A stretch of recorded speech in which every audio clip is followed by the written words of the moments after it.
लेकिन इन देशभगत लोगों से बीजेपी सरकार डरी हुई है। अगर इस बीजेपी को कोई ध्वंस करेगा तो उसका नाम है अरविंद केजरीवाल जी। नमस्कार, हरियाणा बुलेटिन न्यूज देख रहे हैं आप। मेरा नाम है संजय कुमार। हमारा खास कार्यक्रम आज के नेता कल के चुनाव 2024 में सीधी बात करते हैं। उचाना विधानसभा से आम आदमी पार्टी के पवन फौजी, जो अपने आप को वहां से प्रत्याशी मानते हैं, दावेदार मानते हैं उचाना विधानसभा सीट का आम आदमी पार्टी से। फौजी साहब, जय हिंद, वंदे मातरम, राम राम।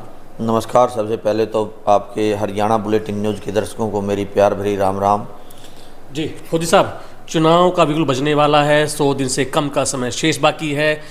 आने वाले विधानसभा चुनाव में आप अपने आप को उचाना विधानसभा से कहाँ देखते हैं उम्मीदवारी में, दावेदारी में? देखिए, हम पिछले लगातार 3-3.5 साल से मेहनत कर रहे हैं, लोगों के बीच में जा रहे हैं, सुख में दुख में अपनी बातें रखते हैं। आम आदमी पार्टी की 2 राज्यों में सरकार है, उन कामों को गिनवाते हैं। लोगों का बड़ा प्यार और समर्थन मिल रहा है। हम अपने आप को लोगों ने देखना है कहाँ, क्योंकि दूसरी पार्टियों से लोग ऊब चुके हैं। चाहे बीजेपी की बात हो, चाहे दूसरी अन्य पार्टियों की बात हो, उन लोगों से बड़े दुखी हैं, त्रस्त हैं।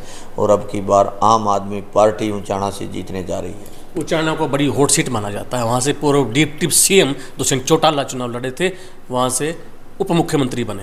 उसके बाद चौधरी वीरेंद्र, जो राजनीतिक पृष्ठभूमि में बड़ा परिवार माना जाता है, उनकी पत्नी प्रेमलता जी वहाँ से पूर्व विधायक रह चुकी हैं। खुद वीरेंद्र जी वहाँ से रहे, उनका बेटा, उनका जो परिवार है उचाना से अपने आप को दावेदार मानता है विधानसभा चुनाव में।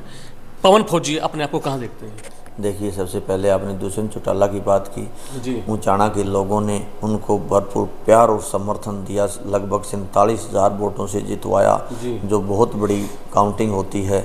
लेकिन उसने बीजेपी की गोद में बैठकर किसानों के साथ जो अत्याचार किया है, इन लोगों के वोट लूटकर जो इनके साथ धोखा किया है, उचाना के लोग भूलते नहीं, बदला लेंगे। आपने लोकसभा चुनाव में भी देखा है इनके उचाना से कितने वोट आए हैं। इनका राजनीतिक अस्तित्व उचाना से बिल्कुल समाप्त हो चुका है। फिर बात आती है, आपने वीरेंद्र सिंह की बात की, पूर्व केंद्रीय मंत्री भी रहे हैं। इनकी मैडम प्रेमलता भी यहाँ से विधायक रही है, इनका बेटा भी सांसद रहा है। ये परिवारवाद की राजनीति कर रहे हैं। उसके बाद फिर कोई और आ जाएगा, इनका बेटा पोता। इन्होंने उचाना में पूछिए उचाना की जनता से इन्होंने काम क्या किया है। 50 साल की राजनीति में इन्होंने उचाना के अंदर एक सरकारी कॉलेज नहीं बना पाए, एक स्टेडियम नहीं बनवा पाए, बस स्टैंड की सुविधा नहीं दिलवा पाए। और भ्रष्टाचार तो आपने देखा होगा उचाना के अंदर किस प्रकार से चरम सीमा पर है। फौजी साहब, चौधरी वीरेंद्र ने तो उचाना में लड़कियों कॉलेज बनवा रखा है। उचाना के अंदर लड़कियों का कॉलेज नहीं है, उसका निजी कॉलेज है जी। और निजी लड़कियों का नहीं, एक निजी राजीव गांधी के नाम से उन्होंने संस्था बना के अपना वो भी कॉलेज बना रखा है। आप बताइए उस कॉलेज में कितनी लड़कियां फ्री पढ़ रही हैं, कितनी बच्चों को फ्री शिक्षा दे रहे हैं। लोगों से इन्होंने कमरे तो ले लिए चंदा कलेक्शन करके, अपना कॉलेज का तो स्ट्रक्चर खड़ा कर लिया, लेकिन वहाँ शिक्षा किस प्रकार से लोगों को किस रेट में शिक्षा मिल रही है, आप बच्चों से जाकर पूछिए। कहीं ना कहीं आपका आरोप है चौधरी वीरेंद्र पर कि उन्होंने लोगों से चंदा लेकर उस कॉलेज का निर्माण किया है और वहाँ शिक्षा का स्तर अच्छा नहीं है। देखिए, शिक्षा के स्तर की बात मैं बोलता हूँ, उसका निजी कॉलेज है जी। निजी कॉलेज, क्या वहाँ सरकारी कॉलेज नहीं बनवा सकता था जी? सरकारी कॉलेज बनाता तो बच्चों को फ्री में शिक्षा मिलती। हमारे उचाना के बेटों को बेटियों को जींद में और नरवाना में जाना पड़ता है जी, वो उचाना में सुविधा मिलती। तो ये तो साफ साफ है, इन्होंने 50 साल की राजनीति में काम करने की इच्छा नहीं रखी, इन्होंने तो सिर्फ राजनीति पे काबिज होने की इच्छा रखी है जी। बात करें हैं अन्य दलों की, बात करते हैं, बात करें कांग्रेस की, बात करें जेजेपी की, बात करें बीजेपी की, और अन्य जो है अब जो चेहरे उभर के आ रहे हैं, उनके बीच में अपने आप को पवन फौजी कहाँ देखते हैं? देखिए, आज से 10 साल पहले कांग्रेस की सरकार थी जी। उस कांग्रेस वालों से तो हम दुखी हो गए, बीजेपी को लेके आए थे जी। अब बीजेपी से दुखी हो गए, फिर हम कांग्रेस को ले आए, तो क्या फ़र्क होगा जी? वही तो नेता तो वही हैं, बदले तो नहीं हैं जी। अभी वो कांग्रेस वाले भी अपना वादा करने लगे हैं जी। पहले तो बोलते थे आम आदमी पार्टी फ्री की रेवड़ी देती है जी, अब बोलते हैं 300 यूनिट हम भी फ्री दे देंगे।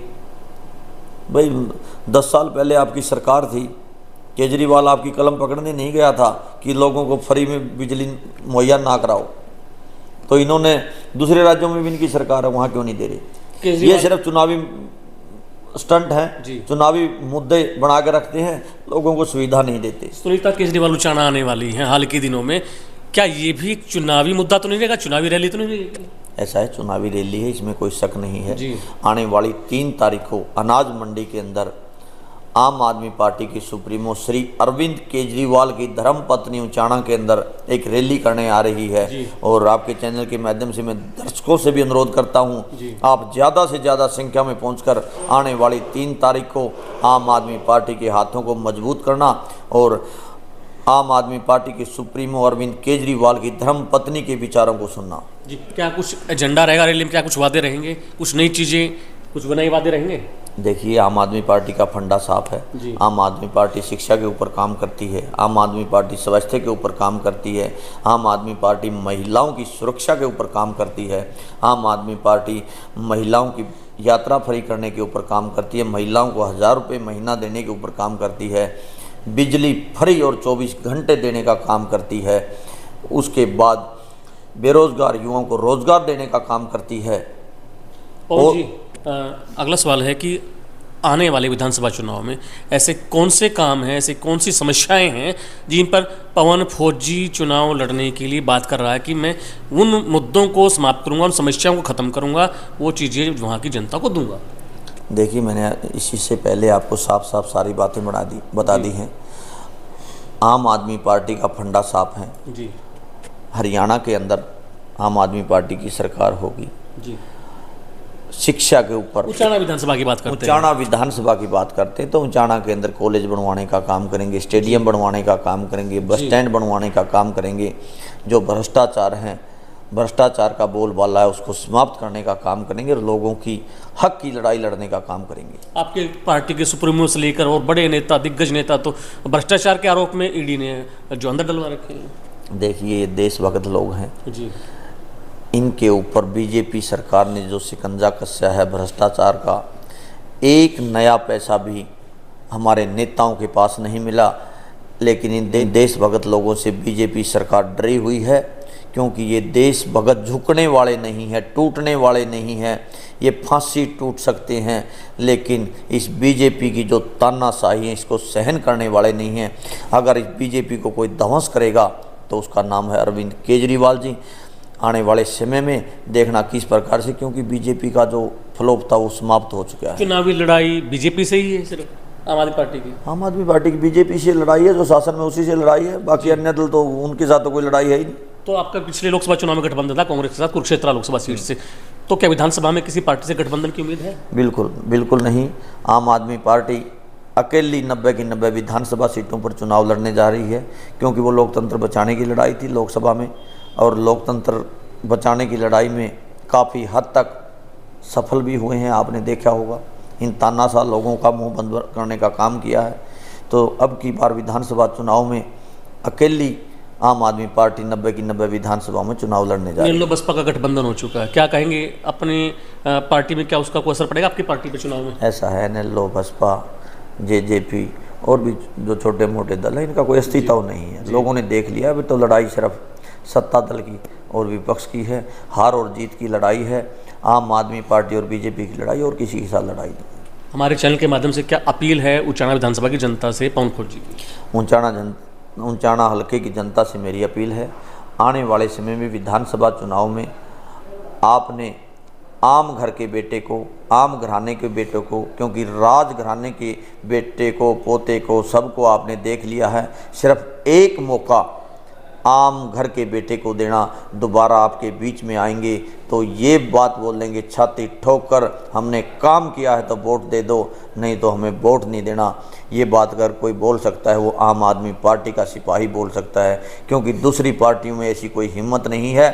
अगर कोई बोल के दिखा दे, चाहे वीरेंद्र सिंह हो, चाहे दुष्यंत चौटाला हो, चाहे दूसरे नेता हो, ये बोला हमने काम किया तो वोट दे दो, अगर ये बात बोल दे सारी पार्टियों की जमानत जब्त हो। आया राम गया राम की नीति चली हुई है, कई बरसाती मेंढक भी निकल के आते हैं चुनाव के दौरान, तो क्या पवन फौजी चुनाव में टिकट ना मिलने के कारण पार्टी तुम छोड़ देगा? बिल्कुल नहीं छोड़ेगा। आम आदमी पार्टी का सजग सिपाही हूँ। आम आदमी पार्टी किसी भी हमारे साथी को टिकट देती है, उसके साथ कंधे से कंधा मिलाकर तन मन और धन से उसका सहयोग करूंगा। मैं पार्टी छोड़ने वालों में नहीं हूँ, मैं गद्दार नहीं हूँ, मैं पार्टी का सजग सिपाही हूँ। आपके चैनल के माध्यम से बताना चाहता हूँ। शुक्रिया। ये थे हमारे साथ पवन फौजी, आम आदमी पार्टी के नेता, जिनका कहना है कि पार्टी अगर मुझे चुनाव की टिकट देती है तो जनता के आशीर्वाद से जीतूंगा और जो वादे मैंने कैमरा पे किए हैं उनको मैं निभाऊंगा। अगर चुनाव की टिकट नहीं मिलती है तो पवन फौजी देश का सिपाही है, गद्दार नहीं है और ये पार्टी के साथ, पार्टी के प्रत्याशी के साथ कंधे से कंधा मिलाकर काम करेगा। मैं अपने सहयोगी सोनू रंगा के साथ उचाना विधानसभा से संजय कुमार। खबर का मतलब ब्रेकिंग न्यूज नहीं, हर बहस का मतलब हंगामा नहीं। हरियाणा की सारी खबरें केवल हरियाणा बुलेटिन पर।